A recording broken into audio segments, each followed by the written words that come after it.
In the next couple minutes, I'm going to give you guys several of the tips I use to study longer as a senior neuroscience major at Villanova University. Over the years, I developed several strategies for myself to help me study for longer and get better, more focused work done. Now, my first tip that absolutely anyone can do is to develop several study playlists that you'll listen to while you're studying. The idea is we're basically just creating a long mix of music for you to listen to just so you're not getting bored while you study. And the one thing we want to keep in mind is we want these pre-made and preset. We want you to already have these before your study session. We don't want you just endlessly scrolling on YouTube for a video to study to, because this is basically sapping your attention and it's pulling your attention away from what you should be focusing on, which is your studies. You want to devote as little mental energy as possible to actually choosing music. So you want to make sure this is already picked out ahead of time. And for the most part, I would recommend less distracting types of music, such as classical music or different types of instrumental. Anything with lyrics is most likely going to be more distracting. And I know some people can study with lyrics in the background, but as a whole, I think it is a lot more distracting for most people, so I definitely wouldn't recommend that. But if you can curate some study sessions ahead of time with music that you enjoy, the entire study session as a whole will feel less boring, and you'll be able to lock in a whole lot better than if you were just scrolling around or listening to absolutely nothing. Now, my second tip is to take occasional study breaks that aren't extremely distracting or stimulating. Now, what I mean by this is a break from your studies that's basically going to serve as a refresher, so when you come back, you can hit the ground running.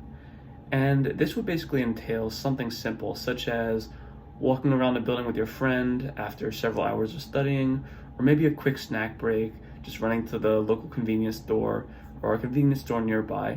What we don't want from this is something very grabbing, something that's going to grab your attention away and just distract you and overstimulate you while you're trying to work on this other thing.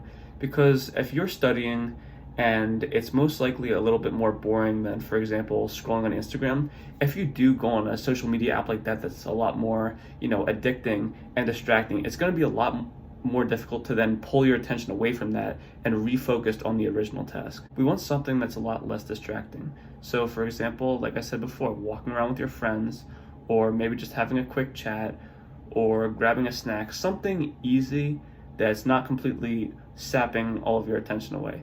So you should not be scrolling on social media during your study session. That's just going to pull all your attention away. We don't want you going on your computer and watching an episode of some show. Again, if you're overstimulated with something like this, it's going to be very difficult to then put your attention back on that original task of studying, which is a little bit more mundane than some of these more stimulating tasks. Especially on nights when we might have to cram or get a lot done, we want to make sure that our break activities aren't too overstimulating, as this could cancel out the benefits of the break entirely. Now, my final tip, and I think this is actually the most effective one for me, is to surround yourself with other people who also have to study. As important as solo studying can be, on a night when you have to get hours and hours of work done, it can be very challenging to lock in and focus for all that time if you're just sitting there by yourself. Assuming you're studying with a group of people who aren't super distracting and also have a whole lot to do themselves, studying with others is a very good tool, because when you're studying and you're getting tired and you don't want to go on anymore, but then you look to the side and you see your friends also very focused, it makes you want to work harder, because if everyone else is also working, you can't be the only one not to work. It establishes a sort of sense of camaraderie, as if you guys are all in this together.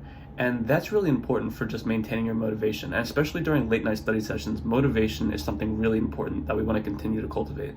Now, if you don't already have a group of people to study with, the easiest way to do this is quite literally just going up to people in your classes and asking them if they'd like to form a study group. I've done this many times, and I honestly can't remember a single time that someone said no to starting a study group. For the most part, college kids are very open to just meeting new people and studying together. So if you ask someone to study with you, most likely they're going to want to. And especially if it's a really difficult class, everyone knows that they're going to have to work together if they want to learn more and do better. So no one's ever going to reject you if you just go up to them and ask if they want to study with you or start a study group with some other kids in the class.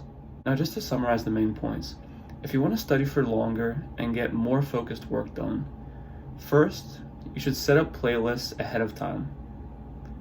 Second, you should take occasional study breaks that aren't overstimulating. And third, you should set up a study group and establish a sense of camaraderie to motivate you in your studies. If you're still here, thanks for watching until the end. I really appreciate it. If you like content like this, you should subscribe because there's going to be a whole lot more soon. But until then, I'll see you guys.